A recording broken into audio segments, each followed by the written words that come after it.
നമസ്കാരം. പ്രവാസി മലയാളിയിലേക്ക് സ്വാഗതം. കൊറോണ വ്യാപനത്തിന് പിന്നാലെ ആത്മഹത്യകൾ ഏറി വരികയാണ്. ആത്മഹത്യ ഒന്നിനും പരിഹാരമല്ല എന്ന് പറയുമ്പോഴും പലരെയും മാനസിക സംഘർഷങ്ങളാണ് ആത്മഹത്യയിലേക്ക് നയിക്കുന്നത്. ഇത്തരത്തിൽ മാനസിക സംഘർഷങ്ങൾ കൂടാതെ കുടുംബ പ്രശ്നങ്ങൾ, കടബാധ്യതകൾ മൂലമുള്ള ആത്മഹത്യകൾ കഴിഞ്ഞ കുറച്ച് വർഷങ്ങളായി ഏറി വരുന്നു. ഓരോ ദിവസവും ഇത്തരത്തിൽ വാർത്ത കേട്ടുണരുകയാണ് നാം. ഇപ്പോഴിതാ ഏവരെയും നടുക്കി മറ്റൊരു വാർത്ത കൂടി എത്തിയിരിക്കുകയാണ്.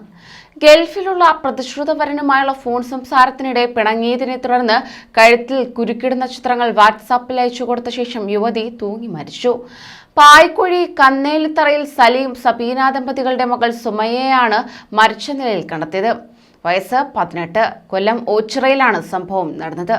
ഫോൺ സംഭാഷണത്തെ തുടർന്ന് പിണക്കത്തിലായ യുവതി ഭീഷണി മുഴക്കിയെങ്കിലും യുവാവ് അത് കാര്യമാക്കിയിരുന്നില്ല. കഴുത്തിൽ കുരുക്കിട്ട ഫോട്ടോ അയച്ചതിനെ തുടർന്നാണ് പെൺകുട്ടി തൂങ്ങി മരിക്കാൻ ശ്രമിക്കുന്ന വിവരം വിദേശത്ത് നിന്ന് മേമന സ്വദേശിയായ യുവാവ് ബന്ധുക്കളെയും പോലീസിനെയും അറിയിച്ചത്. എന്നാൽ ബന്ധുക്കൾ വീട്ടിലെത്തിയപ്പോഴേക്കും ജനൽക്കമ്പിയിൽ തൂങ്ങിയ നിലയിൽ കണ്ട സുമയ്യ മരിച്ചിരുന്നു. ഇന്നലെ 4:15 സംഭവം നടന്നത്. അതേസമയം പെൺകുട്ടിയുടെ പിതാവിന്റെ സഹോദരൻ റഹീം 3 ദിവസം മുമ്പാണ് മരിച്ചത്. മരണാനന്തര ചടങ്ങുകൾ നടക്കുമ്പോൾ വിദേശത്ത് നിന്ന് യുവാവ് പെൺകുട്ടിയെ ഫോണിൽ വിളിക്കുകയും പെൺകുട്ടി ഫോണിൽ സംസാരിച്ചുകൊണ്ട് സ്വന്തം വീട്ടിലെ മുറിക്കുള്ളിലേക്ക് കയറുകയാണ് ചെയ്തത്. സംഭവം നടക്കുമ്പോൾ വീട്ടിൽ മറ്റാരും തന്നെ ഇല്ലായിരുന്നു. ഇതിനിടെ യുവാവ് പലതവണ യുവതിയുമായി ഫോണിൽ ബന്ധപ്പെടാൻ ശ്രമിച്ചുവെങ്കിലും നടന്നില്ല. ഇതിന് പിന്നാലെ ആകെ പരിഭ്രാന്തിയിലായ യുവാവ് വീട്ടുകാരെ വിളിച്ച് കാര്യം അറിയിക്കുകയായിരുന്നു. കഴിഞ്ഞ വർഷം +2 പാസ്സായ സുമയ്യയും മേമന സ്വദേശിയായ യുവാവും പഠനകാലത്ത് തന്നെ പ്രണയമായിരുന്നുവെന്നാണ് അറിയാൻ കഴിയുന്നത്. 3 മാസം മുൻപ് ഇവരുടെ വിവാഹം നിശ്ചയം നടത്തിയിരുന്നു.